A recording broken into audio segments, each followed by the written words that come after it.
Welcome back to another edition of the Penn State 365 podcast. I'm your host, Richie O'Leary, and today I'm joined by my co-host and HappyValleyInsider.com's very own Dylan Callahan-Crawley.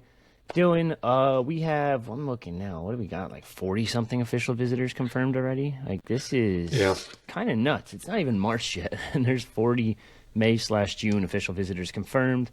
We're going to break down one by one, position group by position group. We're going to start with the offense today. We'll get to the defense later on in a different podcast, but before that, this podcast is sponsored by SeatGeek. SeatGeek is an amazing app that helps you buy tickets in the easiest way possible.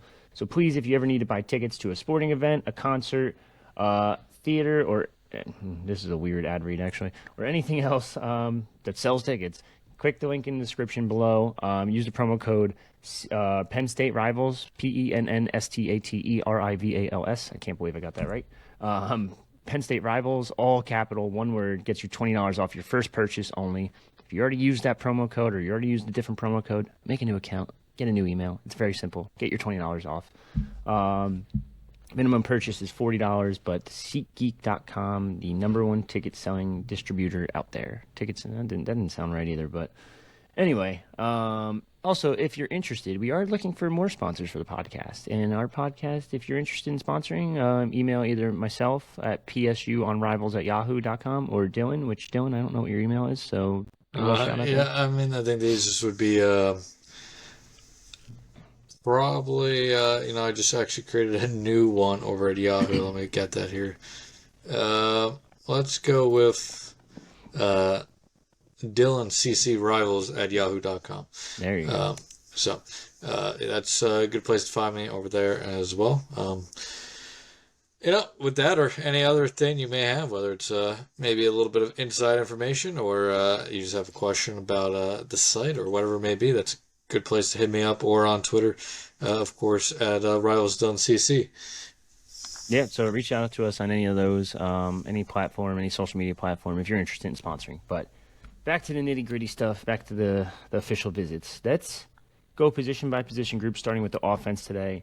The most obvious one, we don't really have to talk really in depth with this one. Quarterback Troy Hun, locked in with his official visit. He's going to be there on the June 13th weekend, I think, or June 6th weekend. I forget. Let's double check. Yeah. It's when all the other official visitor or committed kids are. That would be, May 30th. May 30th, May 31st, whatever that weekend is. Troy Hun, solid. Nothing to worry about, right?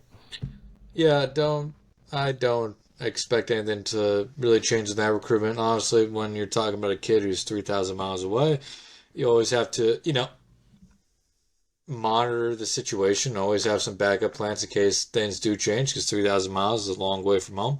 But I don't expect anything to change there. I expect this to be a one quarterback class, and I expect Troy Hun to be that guy. I was going to ask you that because we know they were kind of kicking the tires a little bit on Peyton Falzone, the Nazareth area kid. Former Virginia Tech commit, but he does have OVs to Iowa and Utah. Is there any chance Penn State gets an OV?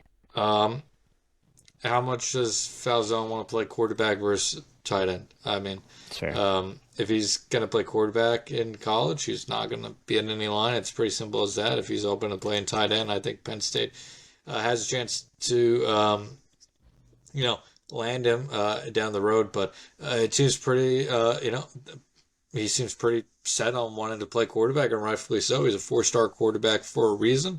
Mm-hmm. I don't think anything's going to come of that if he's committed to being a quarterback. Fair enough. I do know a former pretty good high school quarterback that's probably going to be arguably a top 10 pick right now, projected by some. So I'm just saying. Yeah, I mean, you're not wrong there. A very similar, type of athlete there between Tyler Warren and Peyton Falzone. No offense to Warren, Falzone's probably a little bit better of a quarterback than Warren was. Worked out well for Tyler. Yeah, no kidding. Running back.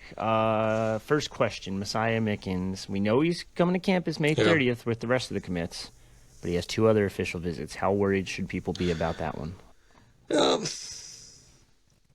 It's definitely worth watching. That Notre Dame one obviously stands out because of Sider now being in South Bend. But, at the end of the day, there's a kid in the backyard. I think while Sider was a big part of that recruitment, I think he also committed because he wanted to be a Nittany Lion. He's, grew up an hour and a half away from campus, hour away from campus, whatever it may be.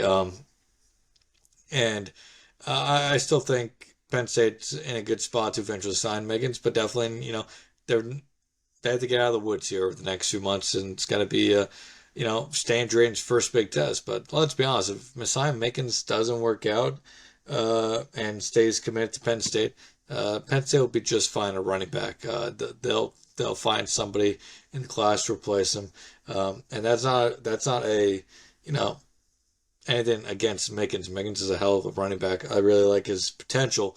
It's just Penn State is one of the, if not running back you right now in college football, in my opinion.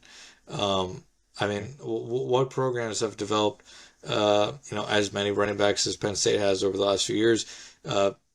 If Jordan Brown didn't have, his heart condition, Penn State would have had 3 straight running backs, that were top 2-round picks. They have 2 guys on their roster right now that are going to be draft picks next season, or two, at least 2. Because I think others will obviously develop into picks down the road. But, I got to get out of the woods. But either way, Penn State will be fine. On top of it, the last 4 cycles, they've taken at least 2 running backs per cycle. Do you think that they'll take another running back no matter what, even if Mickens does stay committed?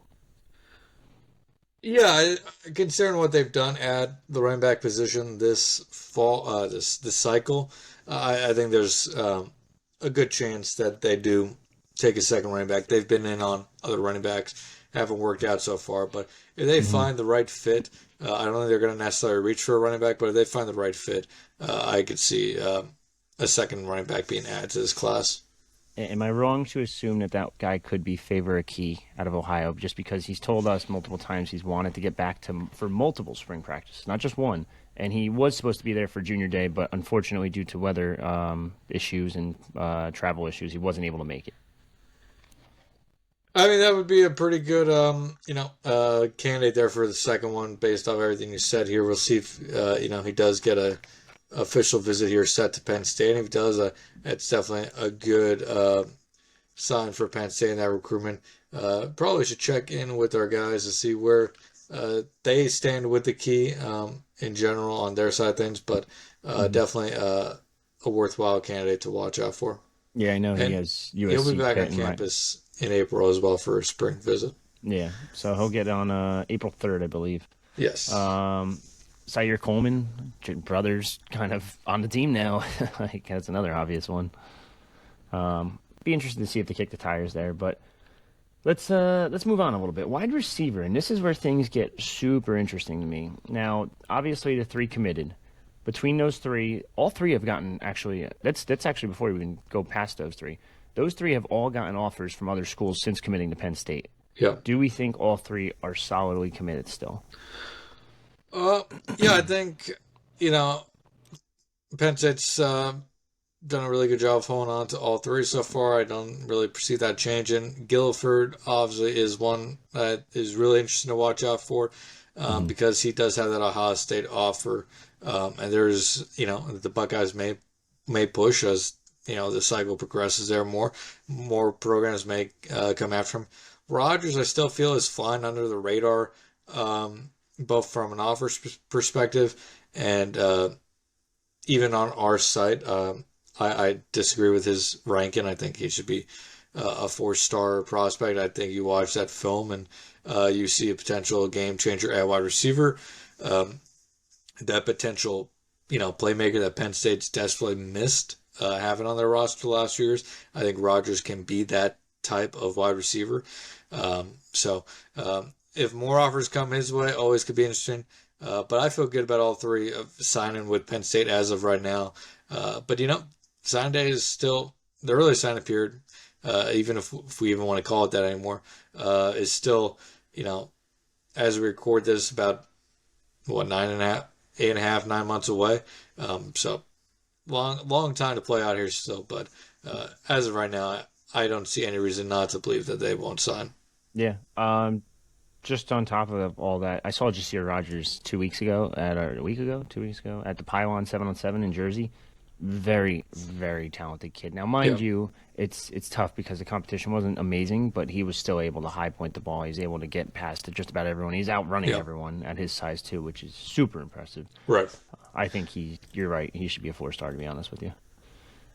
3 others have scheduled their official visits in Travis Johnson, Connor Salmon, and Davion Brown. Travis Johnson and Brown are from Virginia. Connor Salmon plays at the Bullis School in Maryland, but I believe he's from Virginia, actually, originally. I'll have to double check on that. Either way, where do we kind of see these 3 kind of mapping out? Because they all have other official visits. Yeah, no, I mean, 3 fantastic wide receivers. Penn State, I think, would love to have them all, but I honestly don't think that's going to be something that happens. I think Penn State, obviously, again, official visits is formally in all 3 of their, top program lists, probably, top, I would maybe even say top 2, top 3 for each. It's going to be interesting. Salmon, has Notre Dame heavily involved in that recruitment, and that could be, I think, the main school to watch there for him. Travis Johnson has official visits to South Carolina and Michigan. So a winnable recruitment, but South Carolina has recruited the Virginia area really well under Beamer, which isn't surprising. And Davion Brown is a guy they've been high on for a while now, really high on. Syracuse, Georgia, Duke. That's a winnable recruitment there for Penn State as well. We've seen them beat Georgia in recruitments before. Syracuse obviously has been recruiting really well under Frown Brown. Duke has been recruiting really well under Manny Diaz as well, but still a very winnable recruitment for Penn State. I may feel best about Brown right now, but that's just more of a gut scenario right now. But I think Penn State has a chance of landing theoretically all 3 of these guys. I don't think they will, but definitely in a very good spot. All 3 Virginia kids. Salmon is now at the Bullis School in Maryland, but 3 Virginia natives there, which Marquise Hagan's a Virginia guy himself. Obviously, the on-the-field production has not been there for Penn State these first 2 years, but I do think the wide receiver recruiting has definitely been on paper pretty good. And if he can land one of these 3 guys or 2 of these 3 guys, I think that'd be a really good way for Penn State to round out this wide receiver class in 2020 in the 2026 cycle. And you can vouch for me here. I have been a big proponent of getting rid of Marquise Haynes because I just don't think he's been good at his job. But I will say so far this class has been pretty solid. LeVar Keys is pretty good. Jerquaden Guilford is a really under the radar target that they got, and I shouldn't even say under the radar now because he's a 4-star. And Jasir Rogers, certified stud out of Delaware, and they don't produce a ton of talent down there, but they've produced at a good. Or I'm saying when they do produce, Penn State's been able to get those guys between his teammate Leighton Von Brandt. So something to keep an eye on. But I am intrigued to see how he does because it's a good start for him. And we'll wait and see how they do in the season, though. That's the difference maker for me. Tight end. Ty Howell's only got 1 guy on the board, it seems like, and that guy's name is Max Sutter. Pretty good shot, I would assume, considering it's essentially tight end you at this point. I'd like to say that Penn State has a shot with any tight end that they recruit, and I think that's mostly true. More official visits will be added to the tight end board. When we'll see, but more will be there. It's Penn State's in, I think, a good spot because of what they've done in the position, but Ohio State, Alabama, Illinois, Ole Miss involved here. I know Adam Gordon really likes the Crimson Tide here as the leader right now, so I think Penn State still has some room to still has work to do here. But if they get him on campus, then I think they have a pretty good shot of landing him. Where, in my opinion, is where I sit on this one. Obviously, a long way to go here, but Penn State's tight end production speaks for itself. And if you're a tight end and you want to get to the NFL, Penn State's pretty much the place to be right now. There's if you're not going to Penn State, you might as well go to Iowa. And if you're not going there, I mean, those are the two schools, right? Yeah, that's fair. Now they've landed 2 interior offensive linemen last cycle. Michael Troutman's probably just a center, can't really play guard. Malachi Goodman could play some guard, could play some tackle. Really kind of a mishmash there of where he can end up. They have 3 interior offensive linemen scheduled right now. Tavian Branch, Darius Gray, Benjamin Azuka. Azuka? I'm not really sure about that one. That I kind of messes me up. But either way, how do we feel with these 3? Yeah, I feel best about Tavion Branch joining this class at some point here in the future. Mm-hmm. You know what? Don't even go past that because I want to ask you about him because it's interesting to me that he's being recruited as an offensive guard for Penn State, but a defensive tackle from Oklahoma and Rutgers, who his other 2 official visits are. I know we have a future cast for Penn State. Are we still confident that's going to happen? Because Gorney actually recently said he feels Oklahoma might be in the lead. I think if Penn State pushes for a commitment from Branch in the future, Penn State will get a commitment from Branch in the future. Okay. It's there's a lot more into this than just the surface level things, but Penn State and Oklahoma right now are 2 programs on 2 separate levels of of where they are in the national picture. I think Penn State's well equipped to continue to be a power in the Big Ten for the foreseeable future. I'm not sure Oklahoma is ever going to be, a top 5 program in the SEC consistently. Fair. And part of that just because the SEC is incredibly stacked and there's just so much, parity season to season there that I think the only schools that really are going to be able to, be. Honestly, I'm not sure there's any schools in the SEC that, you can right now guarantee year to year are going to be top 5 in the conference outside of maybe Georgia. Maybe Alabama. We'll see what Kalen DeBoer does this season, but Texas and then Alabama. Yeah, Texas and Georgia. Texas is a good one. Texas and Georgia are probably the two programs you can probably say for the next 5 years will be locked into top 3-4 spots in the SEC, if not top 2. But Alabama, LSU, A&M, all those schools go through ups and downs. The same as much as the wind changes directions. So I just think if Penn State pushes for Branch and they want Branch, they're going to get him. But that may be just a little bit of bias. And Penn State typically doesn't lose these type of recruitments from in-state kids. But we'll see. Could be wrong. Yeah. I'm rarely wrong on my future casts, but could be wrong. Little subtle brag there, but we'll just let that one go. Darius Gray, speaking of future cast, Darius Gray has a future cast for South Carolina. Is that kind of just locked in at this point, you think, or does Penn State have a chance there? I think Penn State does have a chance just because of what Phil Trautwein has done in the offensive line last few years. They are more competitive in the NIL space, but if it comes down to just biggest NIL offers for any kid, Penn State's probably not going to win those recruitments. Penn State probably doesn't want to be in those recruitments in general to begin with. So if it's biggest offer wins here, Gray, probably ends up a Gamecock. But I think Penn State has a chance here to win this one. But I'd probably lean towards South Carolina.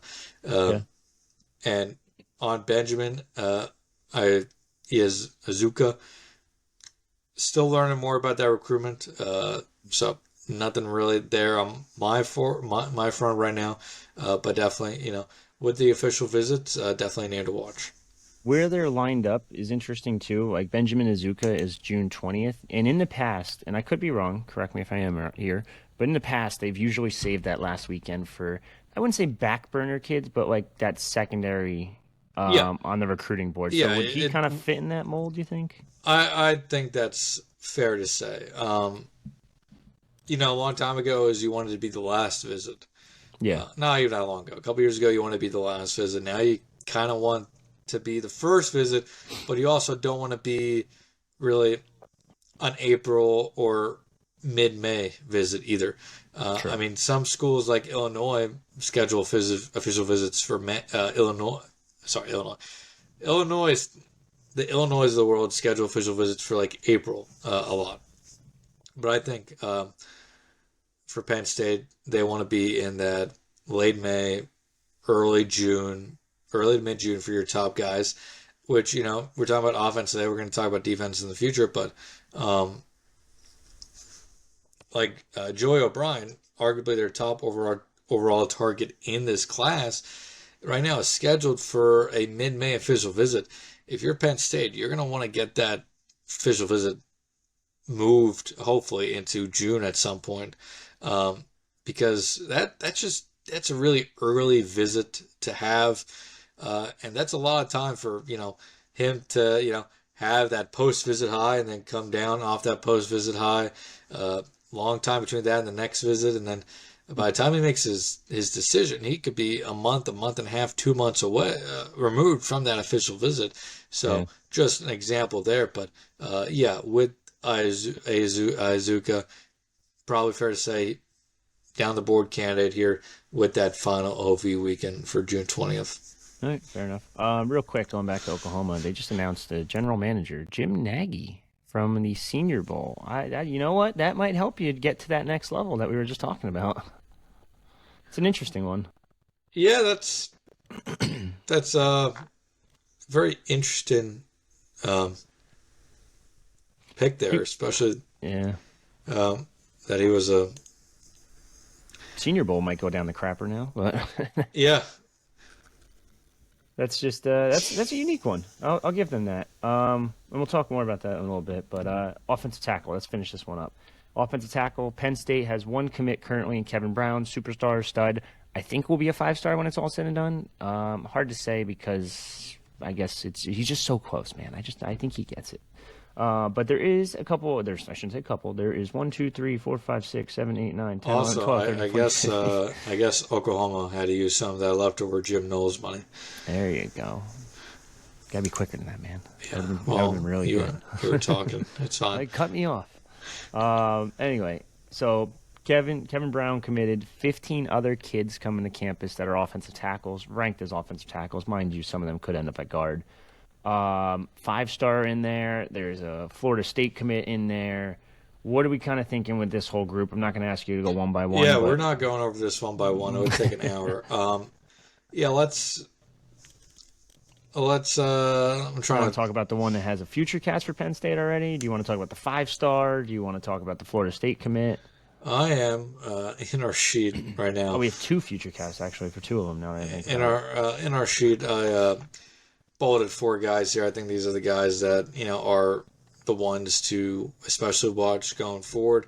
Not that Penn State can land these other guys, but I think these are 4 guys that you really should pay attention to as a Penn State fan.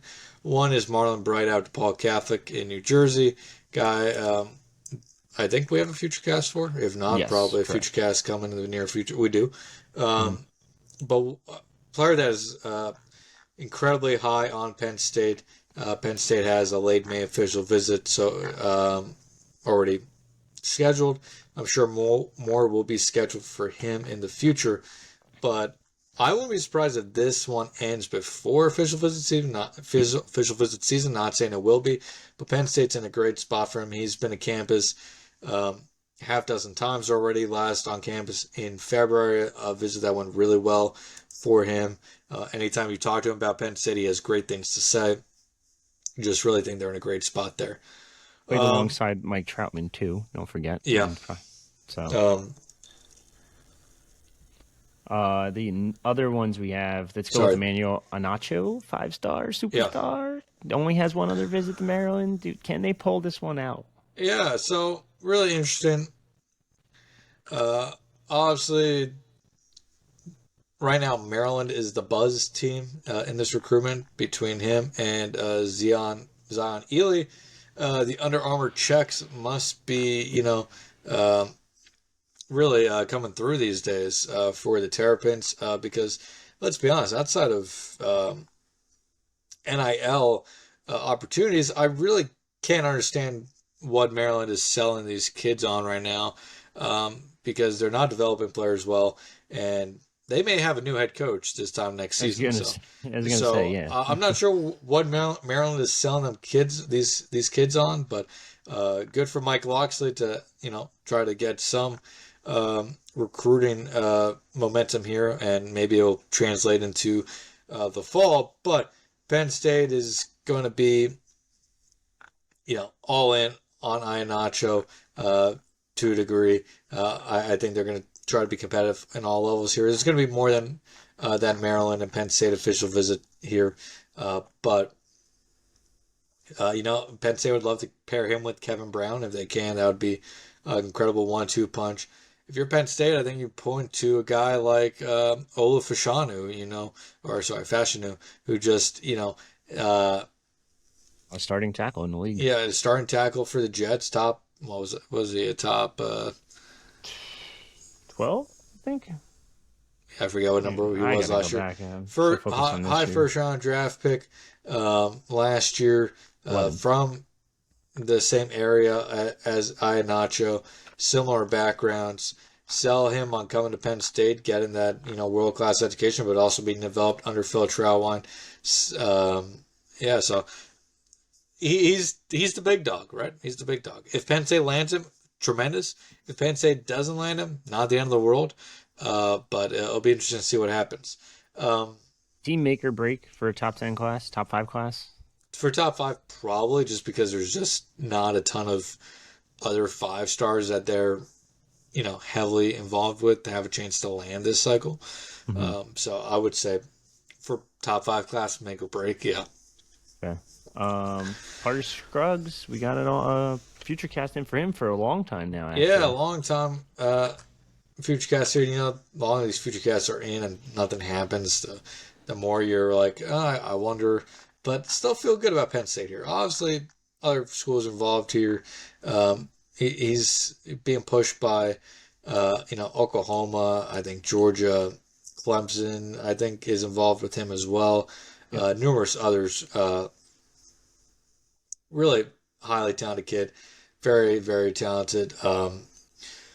Penn State's been involved in a long time here. Penn State's done a great job for a long time here. Last on canvas in November for the Washington game. We've had our future cast in for him since after that Washington game, actually. Is Penn State still the leader in clubhouse? I think so. It's probably tightened up in the last few months here. But Penn State's been, a front runner in this recruitment for a long time, longer than some of these other programs involved. So I do like their chances still here with Scruggs. This one may, though, come down to how the official visit calendar for Scruggs lines up. Okay, easy enough. Last but not least, Grayson McCall. I think that's how you pronounce it. I might be wrong. McCall. LaSalle College, PA. We've talked a ton about LaSalle College over the past couple of weeks, and that's specifically because of that, linebacker edge rusher. But is this as easy of a sell as I think it might be for a kid like that? So quickly on Scruggs, official visits to Clemson, Michigan, Georgia, with the Penn State visit between the Michigan and Georgia visits. Clemson gets the first visit. Okay. With Grayson, still trying to learn more on his recruitment, with how long the season went this year. I was a little bit more focused on the football team itself instead of recruiting in December and January than I usually would. So still learning.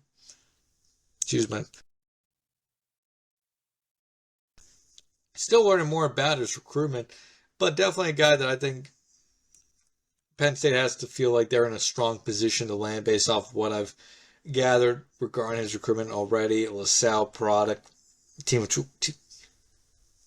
teammates with Joey O'Brien. Very winnable recruitment for them on paper when you look at the offer sheet. They were just at a LaSalle game last month, checking out him and Joey O'Brien. They were 5-6 coaches deep. So not only is O'Brien a priority, but I think he is amongst their, you know, higher board targets on offensive tackle. They've been recruiting these ultra big kids, height wise at tackle the last few cycles. He's 6'8", 270. I mean, that fits right into that Egan Boyer, you know, and Sexton levels of height there. Boyer 8, Garrett Sexton that is. Boyer 6'8" himself. Sexton 6'7". So that fits in right there as well. So I think this is a winnable recruitment for Penn State if they continue to push for him. Okay, simple enough. I believe that's all the position groups on offense. We'll have another podcast on defense. If you haven't checked that out already, it will be live shortly on the Penn State Football channel below. Click that, hit subscribe. It's easy, it's simple, it's free. Quick like, quick comment. Give us any feedback you want, both good and bad. Just curious. We want to learn more. We want to get more podcasts out, and we want to give you the best information possible. Anything else before you really sign off here, Dylan? No, not on this one. Honestly, NFL Combine coming up is going on this weekend, so stay tuned on the site on Twitter for more for NFL Combine content, and we'll see how that goes for the handful of Nittany Lions who are in Indy this week. Yep. No Abdul Carter, unfortunately. Well, technically, I guess he's there, but in reality, he's not going to participate as he suffered a shoulder injury versus Notre Dame in that game. But for me and Dylan, that's another episode of the Penn State 365 podcast. Signing off.